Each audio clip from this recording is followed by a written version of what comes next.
ડાંગ જિલ્લાના સુબીર તાલુકામાં આવેલી ભારતીય જનસેવા સંસ્થાન સંચાલિત ઉચ્ચતર માધ્યમિક શાળા શિંગાણાની શાળામાં કુલ 242 વિદ્યાર્થીઓ અભ્યાસ કરે છે, જેમાંથી હોસ્ટેલમાં 85 કુમાર અને 67 કુમારી રહે છે। હોસ્ટેલમાં રહી અભ્યાસ કરતા 3 વિદ્યાર્થીઓ બીમાર હોવાથી ચાલુ શાળાએ તા 2 ઓગસ્ટ શનિવારના રોજ પ્રાથમિક આરોગ્ય કેન્દ્ર શિંગાણા ખાતે સારવાર લેવા પોતે ચાલીને ગયા હતા। તેઓના સાથે શાળા તરફથી કોઈ શિક્ષક કે પટાવાળો પણ ગયા ન હતા। વાલીઓ શાળાના શિક્ષકો ઉપર વિશ્વાસ મૂકી પોતાના બાળકોને હોસ્ટેલમાં રહીને ભણવા મોકલતા હોય છે અને ત્યારે વિદ્યાર્થીઓ બીમાર પડે કે અન્ય કોઈપણ જાતની તકલીફ ઊભી થાય ત્યારે તેની ખબર પૂછવાની કે સારવાર અર્થે દવાખાને લઈ જવું અથવા તો વિદ્યાર્થીના વાલીને જાણ કરવાની જવાબદારી શાળા કે સંસ્થાના જવાબદાર વ્યક્તિની બનતી હોય છે। કઈ સ્કૂલના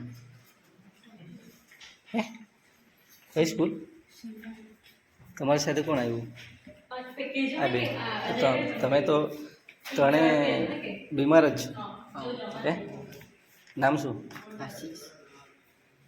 કયું ગામ? તારું કયું ગામ? કઈ સ્કૂલ હે?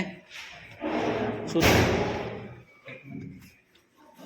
તમને તને પેટમાં દુખે છે? તમારી સાથે કોઈ આવ્યું નથી?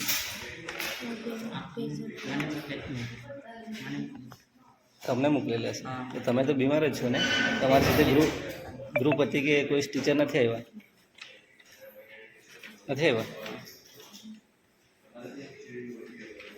પરંતુ શિંગાણા ઉચ્ચતર માધ્યમિક શાળાના શિક્ષકોની કોઈ જવાબદારી જ બનતી ન હોય તેમ બીમાર વિદ્યાર્થીઓને દવાખાને એકલા મોકલી દીધા હતા। આવા સમયે રસ્તામાં વિદ્યાર્થીઓને વધુ તકલીફ ઊભી થાય કે ચક્કર આવીને પડી ગયા તો સમજો શું થઈ શકે? એક વિચારવા જેવી વાત છે, પણ તે આખી બાબતને ધ્યાનમાં રાખી શાળાના શિક્ષકોએ સમજવાની જરૂર છે। આ બાબતે શાળાના આચાર્યને પૂછતા તેમણે જણાવ્યું હતું કે શિક્ષકોના ટીમની નિયુક્તિ કરેલી છે, જેમાં સામાન્ય બીમાર હોય તો છોકરાઓ જાતે જ દવાખાને જઈ આવે છે અને વધારે તકલીફ હોય કે ગંભીર જણાય તો 108 પણ બોલાવતા છે અને સાથે શિક્ષકો પણ જતા હોય છે। કદાચ છોકરાઓ તે દિવસે એકલા ગયા હોય તો હવે એવું નહીં થાય તેની ખાતરી આપું છું। પોલાદ, ગુજરાત।